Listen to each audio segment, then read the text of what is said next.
juga kita di tempat rumah hijrah. Alhamdulillah sampai. Udah di sini aja Pak, nggak usah jauh-jauh Pak. Cukup deh, sini aja. Oke Om. Bangun. Ya, oke bangun dulu deh. Gak. Bangun nih orang nih. Mulus banget itu dia. Enggak.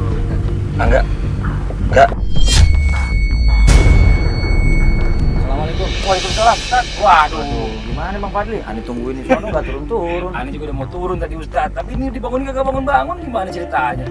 Ini bisa. Nggak tidur, jadi nggak bangun-bangun.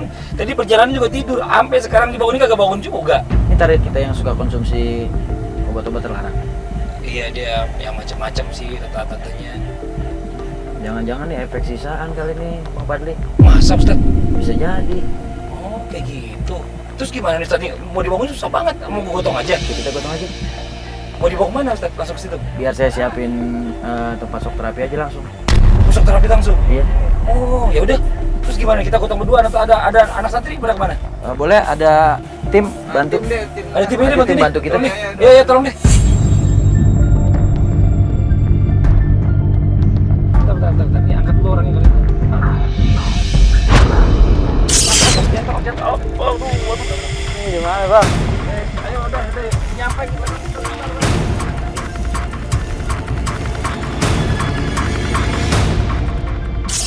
Pelan ya, pelan-pelan turun dulu, pelan-pelan. Pelan-pelan. Aduh ya Allah, astagfirullahaladzim. Bang, mau dibawa kemana ini bang? Hah? Enggak, lu kenalin dulu bentar. Mau Nih. ngapain bang? Enggak ngapa-ngapain, nih kenalin nih.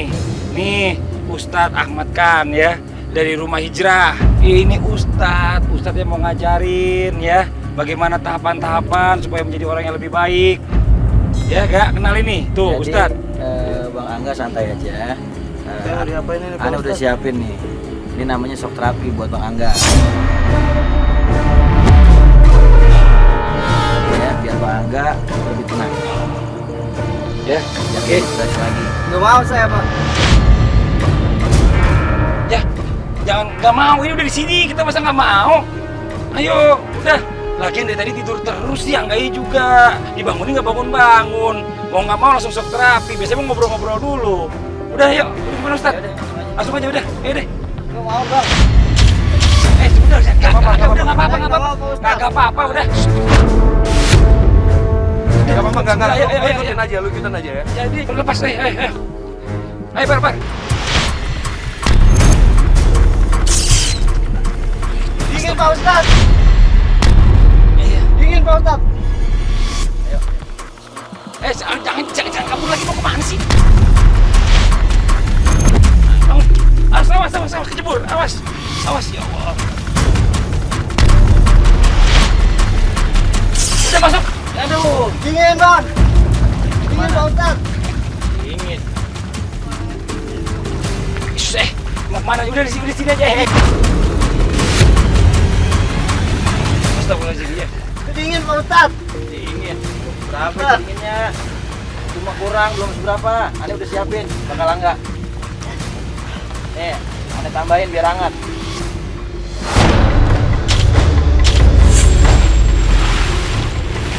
Wah. Bismillahirrahmanirrahim.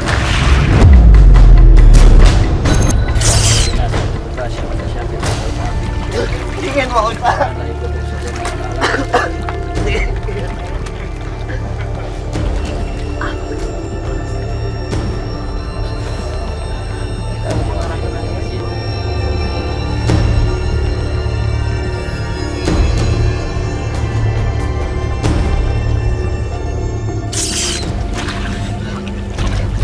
Dingin Pak Ustadz.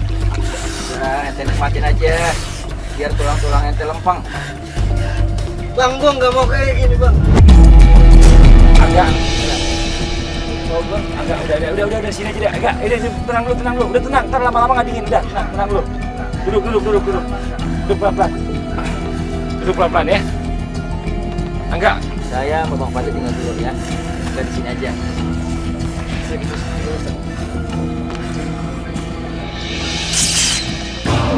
Nggak Pak Ustadz, dingin Pak Ustadz. Pak Ustadz, dingin. Ustadz. Udah Pak. Pak Ustadz. Udah Pak.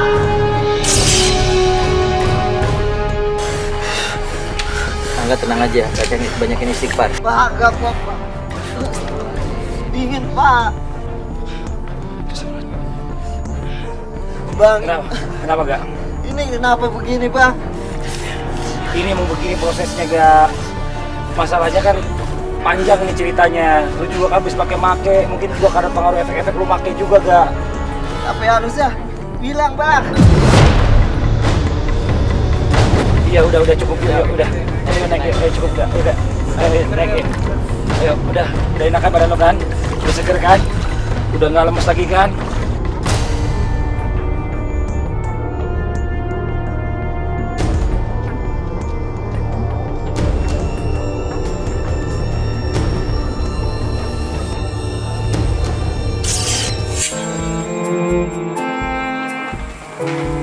Angga, Pak Ustadz. gimana? Udah agak segeran?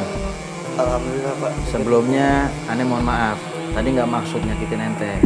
Tapi memang proses yang ada di shock terapi di rumah hijrah tujuannya untuk menenangkan, ya, untuk menenangkan biar ente juga lebih seger, biar efek-efek sesuatu yang ente konsumsi itu dari sesuatu yang haram itu bisa hilang. Nih, kita ganti dulu. Udah aneh bawain kain sarung, baju koko. Ayo kita pakai.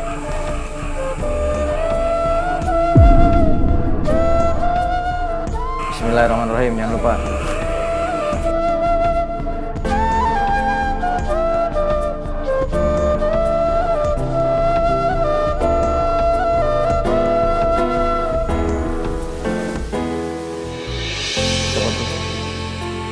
Posisi ini udah yang ini aja, jadi tinggal narik.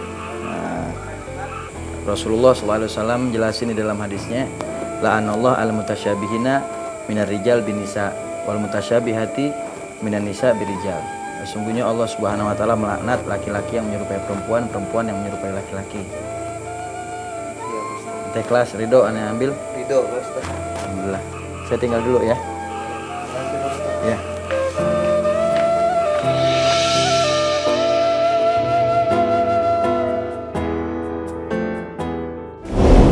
Masya Allah. Nah sekarang begini baru nih mantep nih. Tuh coba duduk dulu. Masya Allah.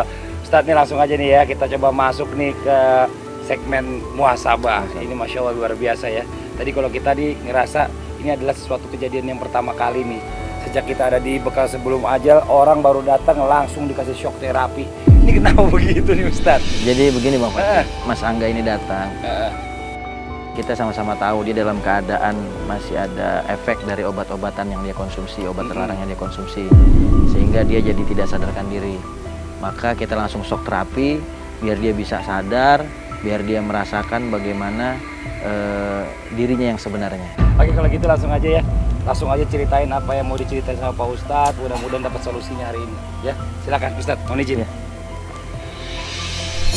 Masya Allah, Mas Angga kalau begini kan lebih terlihat indah dipandang. Ya, mudah-mudahan Mas Angga bisa ikutin semua metode yang ada di rumah hijrah dengan keikhlasan hati, dengan tujuan niat yang tulus untuk berubah menjadi hamba yang lebih baik, yang dicintai oleh Allah Subhanahu wa taala, menjadi kebanggaan Rasulullah. Emang apa aja yang udah pernah Mas Angga lakuin? Ya, saya belum lama nikah Pak Ustadz. Sekarang saya punya anak 3 bulan. Terus terang istri saya sekarang lagi pergi ke rumah ibunya, kabur Pak Ustadz. Tinggalin saya. Ya, saya nggak tahu ya Pak Ustadz namanya rumah tangga. Saya udah ngelakuin apa aja Pak Ustadz demi anak istri saya.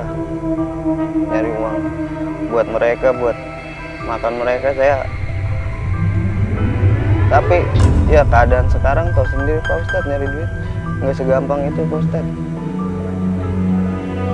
Makanya saya obat-obatan pelarang Pak Ustadz.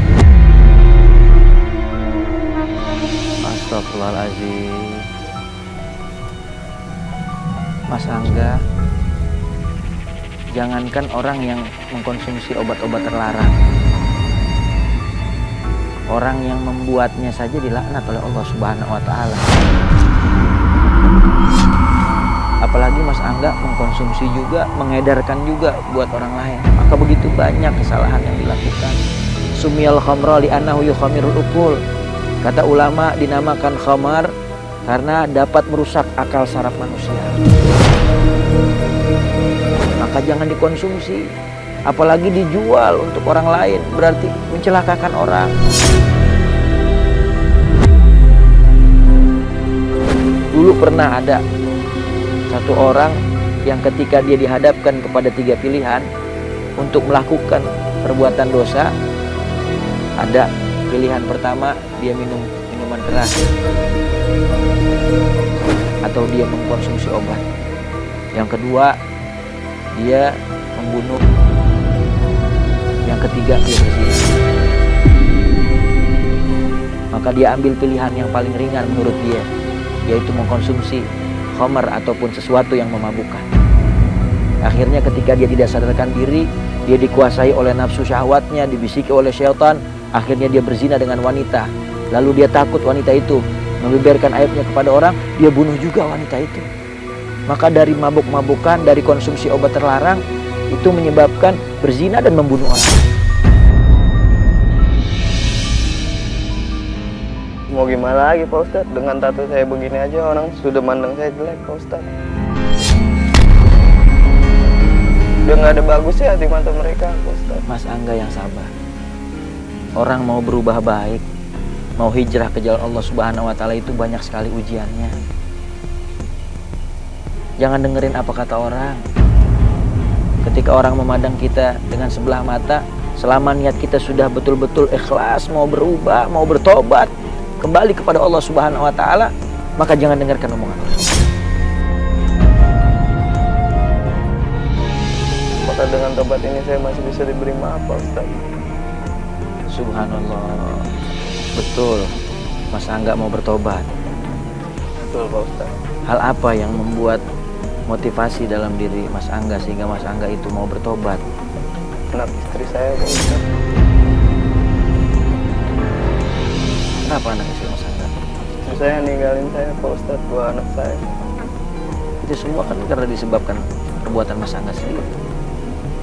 Iya Pak Ustaz, emang saya benar-benar salah Pak Ustaz. Nyesel gak dengan kesalahan itu? Nyesel Pak Ustaz. Istri saya minta duit, saya nggak pernah kasih Pak Ustaz.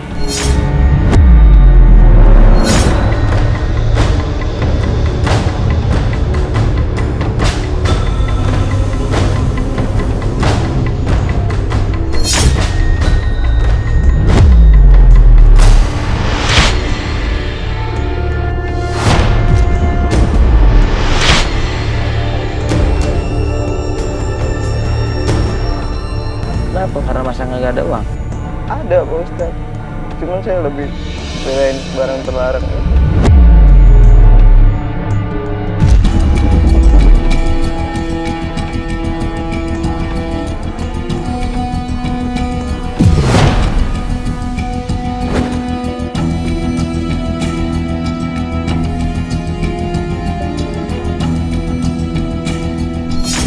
Astagfirullahaladzim.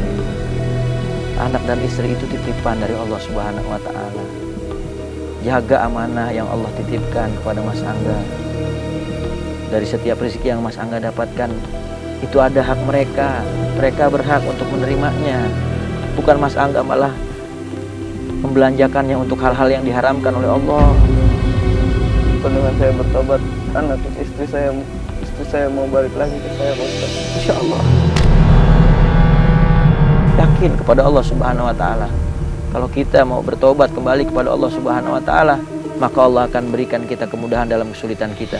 Pak Allah masih mau nerima saya Pak Ustaz. Pasti. Selama taubatnya Mas Angga taubatan nasuha, mau kembali kepada Allah dengan sebenar-benarnya. Karena syaratnya taubatan nasuha ada 4 Mas Angga. Yang pertama adalah anada, menyesali perbuatan dosa yang pernah kita lakukan. Yang kedua, al-iglau anidambi, meninggalkan dosa itu untuk selamanya. Yang ketiga, al-azmu an la yauda, berjanji di dalam diri ini bahwa tidak akan kembali melakukan dosa, walaupun hanya cuma sebentar saja. Yang keempat, apabila dosa yang kita lakukan berkaitan dengan hak orang lain, maka kita harus meminta maaf dan ridho. Saya yakin insya Allah kalau Mas Angga betul-betul taubatan nasuha, Allah akan mengampunkan kesalahan Mas Angga. Pak Ustadz, saya kangen banget sama anak saya, Pak Ustadz. Tolong bimbing saya, Pak Ustadz, dalam taubatannya, Pak Ustadz. Sabar Mas Angga. Allah Subhanahu wa Ta'ala sudah memberikan kemudahan Mas Angga untuk kembali ke jalan Allah. Karena ketika Allah menginginkan hambanya ada dalam kebaikan, maka Allah akan siapkan segala hal untuk sampai kepada kebaikan itu. Tolong, Pak Ustadz. Insya Allah saya akan bantu semua Ustaz. Mudah-mudahan Mas Angga bisa mengikuti semua metode yang ada di rumah hijrah dan bisa digabulkan semua apa yang Mas Angga inginkan. Amin, Pak Ustadz.